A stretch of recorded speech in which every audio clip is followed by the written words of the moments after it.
told you I've been thinking about General Conference this week, and we Methodist insiders, it's kind of consumed us a little bit. I read a guy that I know post on Twitter. He was getting ready, some pre-conference gathering he was going to before they flew out to St. Louis, and he gathers with Methodists, and they're praying and doing and planning and preparing. And he posted on Twitter a very disturbing encounter that he had with another Methodist.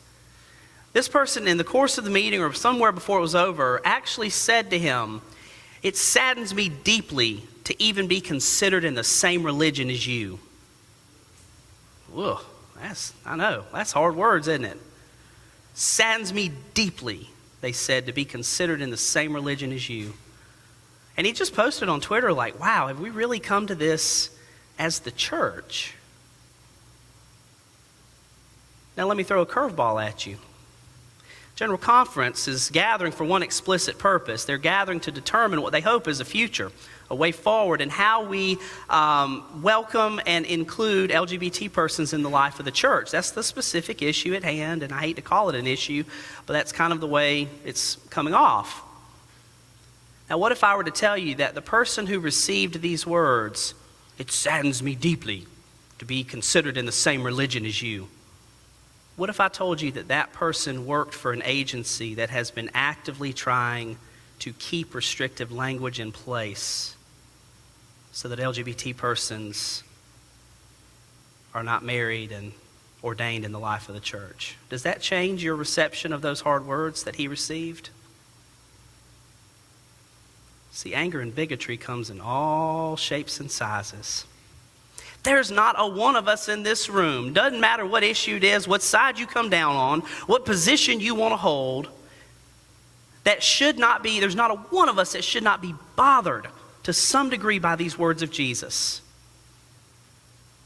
In a 24/7 news cycle, information gateway world that keeps us informed and reinforces every bias and prejudice we have, every single one of us should be made uncomfortable by these words of Jesus. Love your enemies.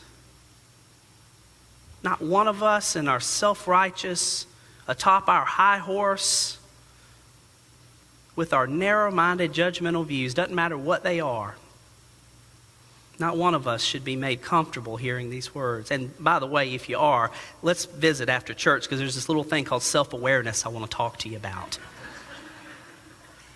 All of us are prejudiced. All of us have bias. All of us struggle to love people who don't agree with us. Every last one of us. And we've all got our righteous indignation about it. Believe me, I'm on social media. I read all of it. You do too. Everybody's got a reason to feel high and mighty and righteous. And yet we hear these words from Jesus. Love your enemy. Those people who mistreat you, do good by them. Pray for them even.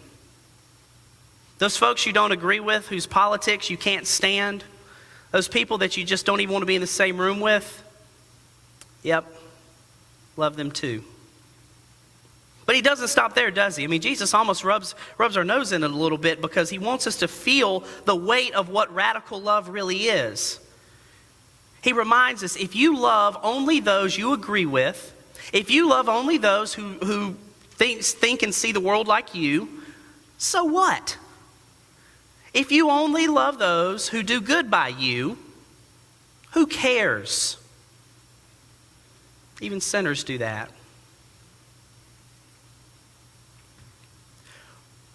Radical love says, even those people we don't like or agree with, we have to find a way to love. And it's not always because we want to, because in our human frailties and brokenness, there's a lot of good things I don't necessarily want to do. But this month we've been talking about what it means to join in the mission of Jesus. And all of that sounds great. I mean, we love the idea of joining in the mission of Jesus right up until he gets to meddling in our own lives.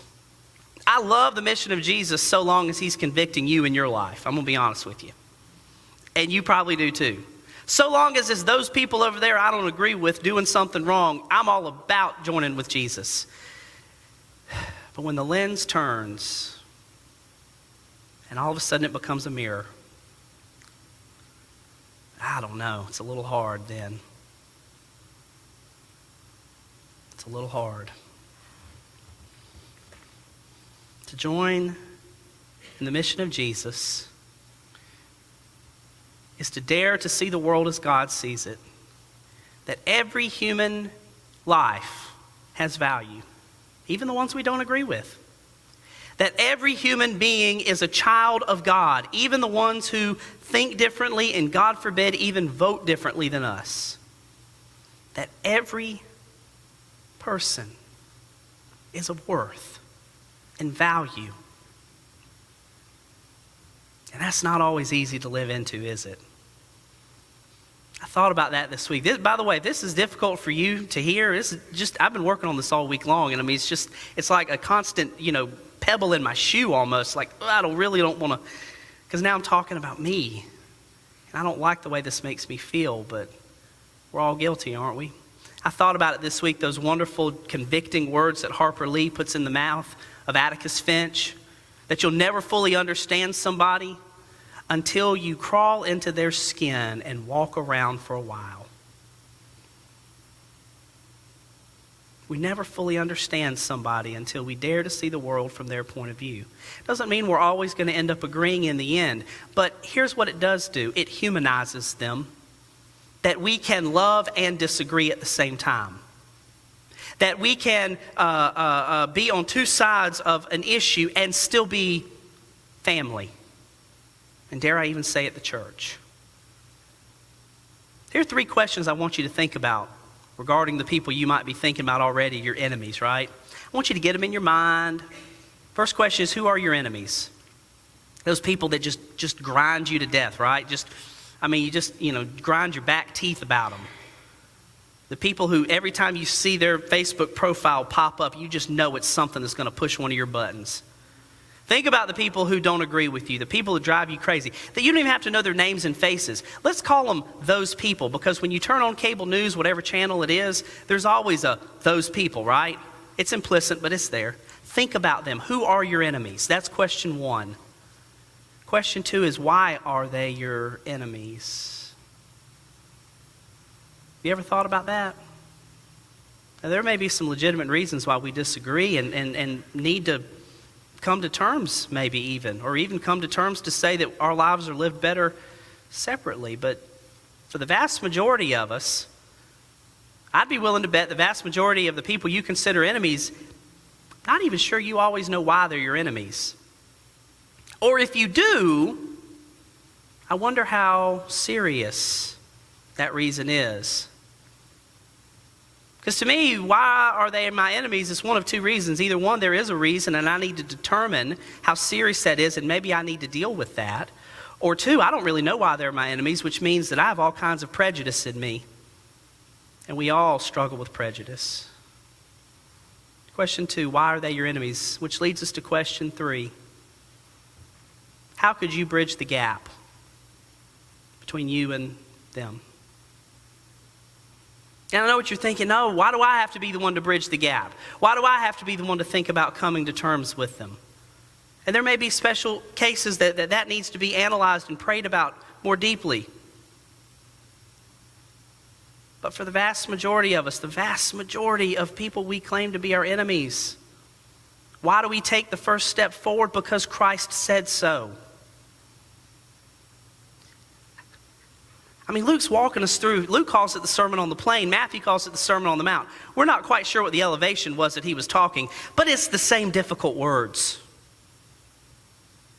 And it cuts to the heart of our human brokenness. Why do I need to try to bridge the gap? Because Jesus said, if you claim my name as Christian, then you love. The shape of your life is the shape of love.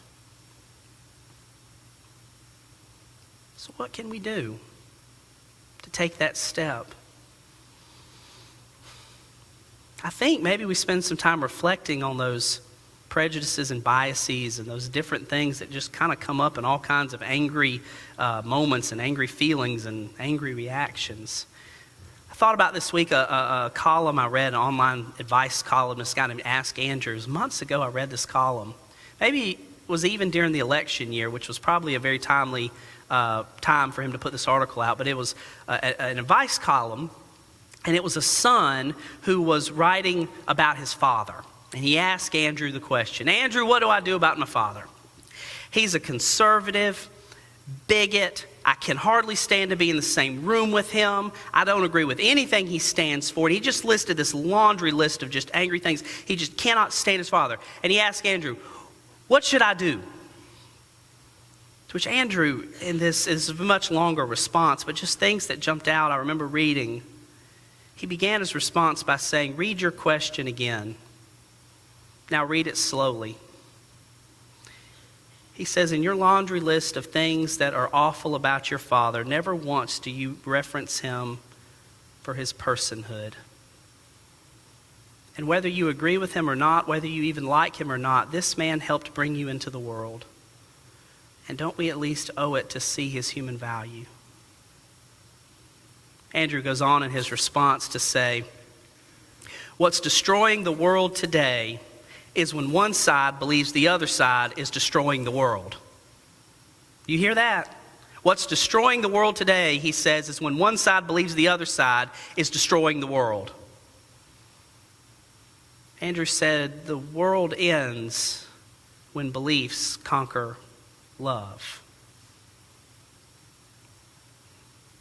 When every stance and position and conviction and party platform item and whatever it may be, when those things become more important than love, we have failed to hear the words of Jesus. Love your enemy. Do good to those who mistreat you. Pray for those who persecute you. Don't judge. Do good. Be generous. I was thinking about that this week, and I thought about one more moment in Christian history that jumped to mind. Centuries ago, there was a time when Christianity was this kind of like marginalized religion in the Roman Empire. It hadn't really come to being yet. It definitely wasn't the religion of the empire just yet. It was this sect, if you will. And these people were odd. They did all kinds of odd things, but they were shaped by this words of this traveling rabbi named Jesus. And one of the early leaders in the church was a man by the name of Tertullian. Tertullian wrote, he says about the pagans, these are the Roman citizens, the non-Christians. He wrote about how pagans reacted in seeing how Christians lived and interacted with one another. And Tertullian wrote these now famous words that the pagans would remark, see how they love one another. See how they love. I wonder what it would be like if even just for a day we let love win in our life. If just for a day we suspended all of our stances and platforms and all those things that we, check the box to make sure I can be friends with you. If we just said, you know what, let's not check boxes today. Let's just try to love instead. I wonder what it would be like if we could set aside our prejudices. I wonder what it would be like if we could set aside all the things that we kind of the lenses we look through to judge other people, to determine, are they important enough? Are they friendly enough? Do I agree with them? Do I really want to be in a relationship? If we just set all that aside and just let love win, I wonder what it would be like in your life to wake up and say, you know what? All day long, no judgment. I just want to try to love somebody. Whether it's the people around me and my family, which is good. We need to remember to do that probably. Most of us probably wake up and get aggravated too easily with those people. We pray for patience so we can love them better. But even beyond that, just the people that we have chance encounters with, the moments, the checkout line, the drive-through line, whatever it is, to just love. Because Lord knows you never know what kind of love they need in their life and how a momentary encounter might shape their day in a new way. What would it be like if we brought our collective lives together as the church, Trinity Church, and said, we're suspending all judgments. We're suspending all harsh whatevers it may be. We claim to be an inclusive church. We claim to welcome all people. We say it all the time. How about we do it in the name of love? Even folks who may not be on the same page with us about everything. Think about General Conference, way off in St. Louis. People we don't even know, most of us. If as the United Methodist Church, we let love win, what would it be like? Our collective witness in your individual lives and in our lives together. I said it in the prayer, and I probably every 3 months give you one of my favorite quotes from Thomas Merton, that all of us should live and strive to be windows through which God's love can shine. That comes from Thomas Merton.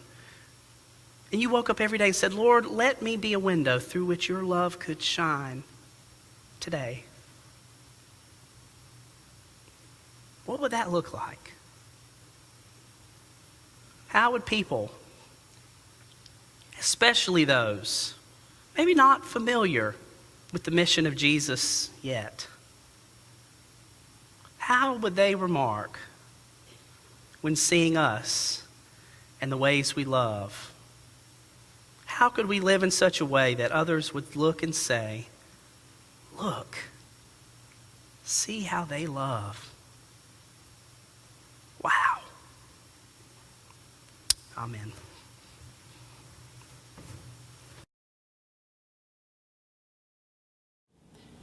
Hey, thanks for watching the latest sermon here at historic Trinity Church in Savannah, Georgia. I'm Reverend Ben Gosden. I'm the senior pastor here at Trinity Church. And I want to take this opportunity to invite you. If you're ever in Savannah, Georgia, we would love for you to visit us on Sunday morning at 11 o'clock. We're located on Telfair Square, been here since 1848. Also, you can check out the comments below for a way to give if you feel so led. Again, you're welcome anytime here at Trinity Church.